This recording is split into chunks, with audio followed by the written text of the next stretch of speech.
You know, when you live to be 64 years old, you meet a lot of people throughout your life. And one of the most fun things that I've discovered throughout my life is the number of really creative people that I've come to know.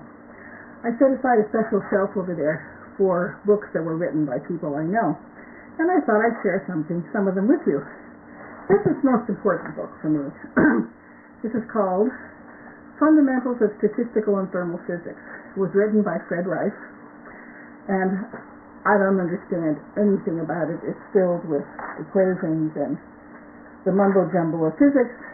But the thing about this book is I typed it. I typed it back in the 1960s. I typed it 3 times. And I checked it out on Amazon recently, and it's now selling for, I don't know, so ungodly. So look at this. No computers in those days. An electric typewriter with it. We didn't even have electrics. It's interchangeable keys. It's selling to something like $150. Fred wrote a nice comment in here. It says, with appreciation to my loyal secretary, Beverly West, without whose skill and dedication this foolish undertaking of writing this book could never have come to fruition. I really like this book. This is a book by a psychologist, his name is Herb Dorkin, and I typed parts of this book. I used to work for him. I typed all of this book. This is the Midlife Bible, written by the gynecologist that I was working for at the time. First things I didn't type. This is a book called Anvil. It's written by a guy named Nicholas Van Talent. And I never met Nicholas, but he was a member of the David Gerrold firm on CompuServe. And I heard about his book, and it's not the kind of book that I would normally read, but actually it's kind of a good book. Then there's this, which is called When Someone You Love Has Cancer. This was written by a woman named Dana Ray Pomeroy.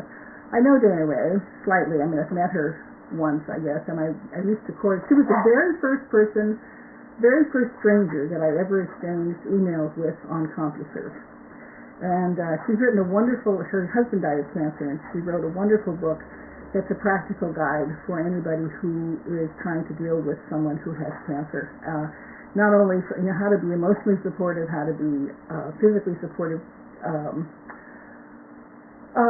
practical things that nobody tells you about, and stuff like that. It's a great book. Then there's Lady Lord.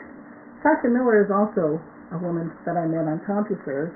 And again, this is the kind of book that I probably would never have read, but it was a gripping story, and I finished it. Then there's Forever Restless. This is written by a priest named Joseph O'Looney, Reverend Joseph O'Looney. He died a couple months ago. But this tells of his story. It's an outsider's quest for justice. Joe was a kind of a renegade priest. I met him when I was 10. He gave my mother instructions in the Catholic Church and baptized her, and to his death, she was one of his best friends. Didn't like Joe very much, and actually, in all honesty, I haven't read this book yet. I will eventually, but I haven't read it yet. This is a fun book. This is called Fears of Your Life.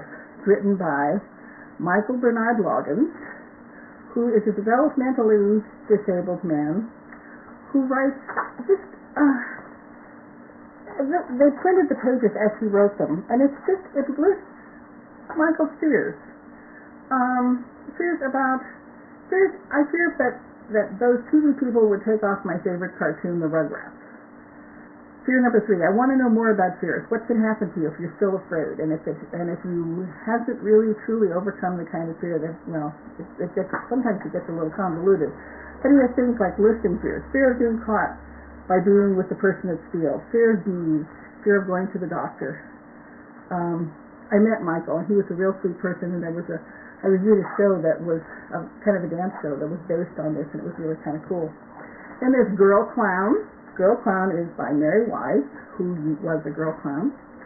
Here's the picture. I know Mary because she's a journalist, and I met her actually. We've been kind of internet friends. And her book is published. Good Lord, the dog is... And then the last 2 books, I have a few others, but the last 2 books are these 2, Imputed Zeal and Until the Dawn. These are written by a really sweet man named Alec Clayton. I met Alec's wife first through Two Flags. and their son was bisexual and killed himself after a gay bashing attack. But that's not what these books are about. These are just great fiction reading books. So, and then I have one other thing that I'll show you, written by somebody that I've come to know over the years, and I'm really kind of proud of that, really. These are the last books I want to mention. You'll see there are quite a lot of them. But those are all of them, every single one of them, are written by science author David Gerrold. This is the one I particularly like. And I like it because on page 72, there's a character named Bev Sykes. And on the two books that follow it, Bev Sykes appears again. So it's always kind of fun. So, I would say, if you live long enough and you travel in certain circles and you open yourselves up to meeting new people and to discussing things with new people, you end up with a lot of books by people that you know. Oh, did I show you the best one? Hang on. How could I forget this one? This is called The Lamplighter Story, 1977 to 1987. It's book 2 of a 2-book series, and this book is written by me.